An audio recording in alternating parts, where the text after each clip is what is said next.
마음의 화랑에 걸린 한 폭의 그림.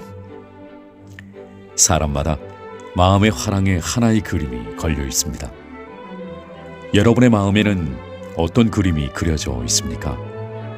사람마다 자기 자녀들의 마음에다 걸어주고 싶은 그림이 있는데 그 그림은 어떤 그림입니까? 야곱은 자기의 사랑하는 아들 요셉을 위해서 기도하면서 아들의 마음에다 이런 그림을 걸어주었습니다. 그 그림은 샘 곁에 심긴 담을 넘는 무성한 가지라는 그림입니다. 요셉의 마음에 걸어둔 이 그림을 잘 살펴보십시오. 이 그림의 인상적인 첫 부분은 담장 안에서 무성한 열매를 맺은 나뭇가지입니다. 사람마다 자기 인생의 담장이 있습니다. 담장은 자기와 남의 삶을 구분짓는 일종의 보이지 않는 경계선입니다. 그 담장 안에는 성격, 가족, 친구, 환경, 소유 등과 같은 여러 인생의 조건들이 있습니다.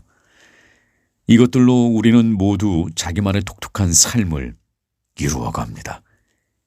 이 조건들 중에는 마음에 들지 않는 것도 있지만 그래도 이런 조건들을 떠나서 자신의 삶과 존재는 있을 수 없습니다.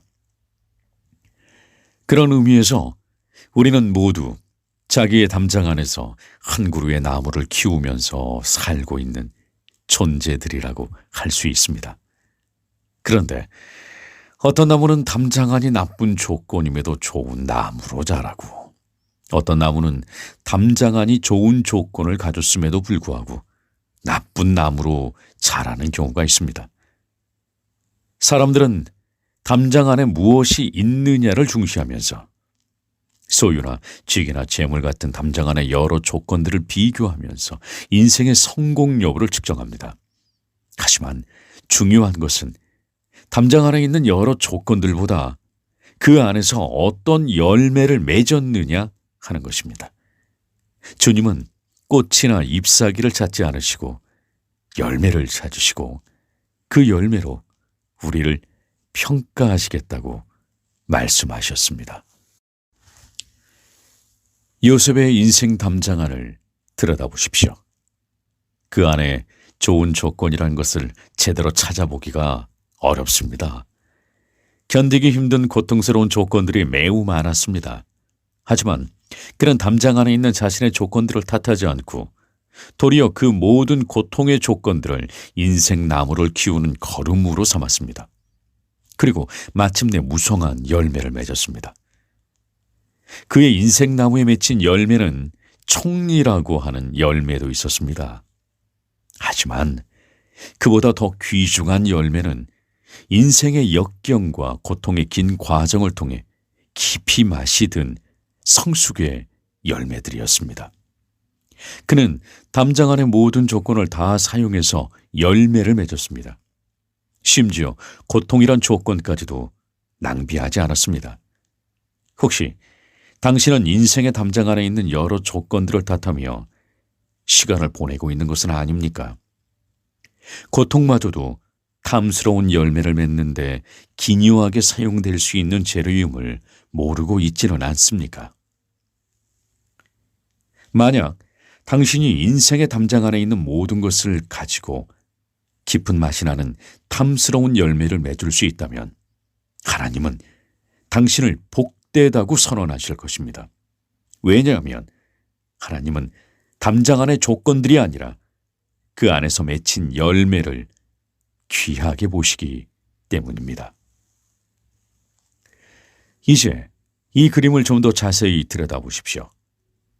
열매가 무성하게 달린 그 가지들이 담을 넘고 있습니다. 그 무성한 열매는 담장 안의 사람뿐 아니라 담장 밖의 이웃들까지도 먹여 살립니다. 요셉은 형들로 인해 생긴 인생의 고통을 도리어 거름으로 삼아 무성한 열매를 맺었고 그 열매로 자기를 팔았던 형들을 먹여 살렸습니다. 요셉의 무성한 가지가 개인의 담을 넘고 미움의 담을 넘었던 것입니다. 사람들은 인생의 나무에 맺힌 열매들은 오직 자기만의 소유이며 자기만이 누릴 특권이라고 여깁니다. 그러나 참된 성공은 무성한 가지가 될 때가 아니라 그 가지가 담을 넘을 때 이루어집니다. 외부의 어려운 환경을 넘어섰다고 해도 개인주의와 이기심이란 자기 안의 벽을 넘지 못하면 참된 성공에 이르지 못한 것입니다. 하지만 자기 중심주의의 담을 넘어 자기의 열매로 남을 살린다면 그는 진정으로 축복된 인생입니다. 요셉은 총리의 자리에까지 올랐기 때문에 축복된 인생이었다기보다는 그 자리에서 열매를 나눔으로 진정으로 복된 인생일 수 있었습니다. 이제 이 나무의 뿌리를 보실 차례입니다. 어쩌면 잘 드러나지 않는 이 부분이 이 그림의 백미라고 할 수 있습니다. 보이지 않는 이 부분이 보이는 부분보다 더 중요합니다. 나무의 열매가 무성할 수 있었던 이유는 뿌리가 샘 곁에 있었기 때문입니다. 뿌리가 나무로 하여금 차가운 겨울과 가뭄의 겨울을 이겨내게 했습니다. 담을 넘는 무성한 가지와 같은 삶은 단지 그런 삶을 꿈꾼다고 되는 것이 아닙니다. 그런 비전의 그림을 마음의 화랑에 걸어둔다고 저절로 이루어지는 것도 아닙니다. 삶의 뿌리가 샘에 언제나 닿아 있어야만 합니다. 무성한 가지가 되는 꿈은 샘 곁에 뿌리를 내린 경건한 매일의 삶의 바탕에서 이루어집니다. 내일의 비전을 참으로 소중히 여긴다면 오늘 하루하루를 더욱 귀하게 여겨야 합니다. 매일의 영적 승리가 있을 때 내일의 비전은 이루어집니다. 여러분의 마음의 화랑에 한 폭의 그림을 걸어두십시오. 그러고 보니 땅에다 나무를 심는 봄입니다. 마음의 땅에다 한 그루 나무를 심으십시오. 그 뿌리가 말씀과 기도의 샘 곁에 깊게 내리게 하십시오. 그리고 가을까지 정성스럽게 기다리면서 가꾸십시오. 담장을 넘는 무성한 가지를 보게 될 것입니다. 그런 인생의 그림이 마침내 당신의 삶에서 현실로 이루어지기를 바랍니다. 주님은 일찍이 이스라엘 백성들의 마음에 젖과 꿀이 흐르는 가나안의 그림을 걸어두셨습니다. 제자들의 마음에 하나님 나라의 그림을 걸어두셨습니다. 저의 마음에도 주님의 계획과 꿈이 담긴 그림을 걸어주소서.